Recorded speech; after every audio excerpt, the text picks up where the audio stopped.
आखिर श्री कृष्ण ने राधा के पैरों का चरणामृत क्यों पिया? चरणामृत के संबंध में एक पौराणिक गाथा काफ़ी प्रसिद्ध है जो हमें श्री कृष्ण एवं राधा जी के अटूट प्रेम की याद दिलाती है। कहते हैं कि एक बार श्री कृष्ण काफ़ी बीमार पड़ गए। कोई दवा या जड़ी बूटी उन पर काम नहीं कर रही थी।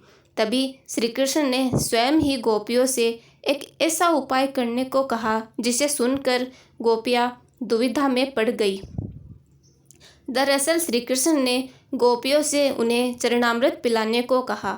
उनका मानना था कि उनके परम भक्त या फिर जो उनसे अति प्रेम करता हो तथा उनकी चिंता करता है, यदि उसके पाँव को धोने के लिए इस्तेमाल हुए जल को वे ग्रहण कर ले तो वे निश्चित ही ठीक हो जाएंगे।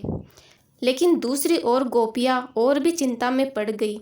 श्री कृष्ण उन सभी गोपियों के लिए बेहद महत्वपूर्ण थे। वे सभी उनकी परम भक्त थी, लेकिन उन्हें इस उपाय के निष्फल होने की चिंता सता रही थी।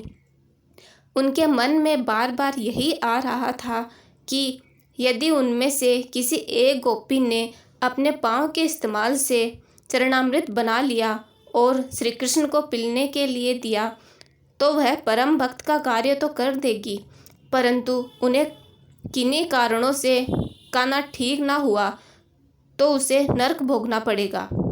अब सभी गोपियाँ व्याकुल होकर श्री कृष्ण की ओर ताक रही थी और किसी अन्य उपाय के बारे में सोच रही थी कि वहाँ पर कृष्ण की प्रिय राधा आ गई। अपने कृष्ण को इस हाल में देख के राधा के तो जैसे प्राण ही निकल गए हो।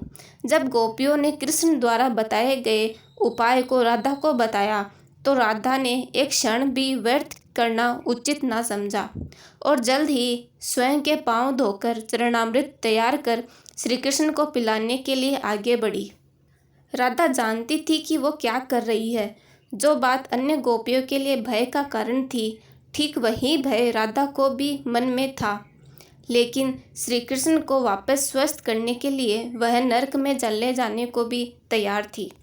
आखिरकार कान्हा ने चरणामृत ग्रहण किया और देखते ही देखते वे ठीक हो गए, क्योंकि वह राधा ही थी जिनके प्यार एवं सच्ची निष्ठा से कृष्ण जी तुरंत स्वस्थ हो गए। अपने कृष्ण को निरोग देखने के लिए राधा जी ने एक बार भी स्वयं के भविष्य की चिंता ना की और वही किया जो उनका धर्म था। इसीलिए श्री कृष्ण और राधा जी का प्रेम अमर है। आपको यह वीडियो कैसा लगा? अगर अच्छा लगा हो तो प्लीज़ लाइक करिए।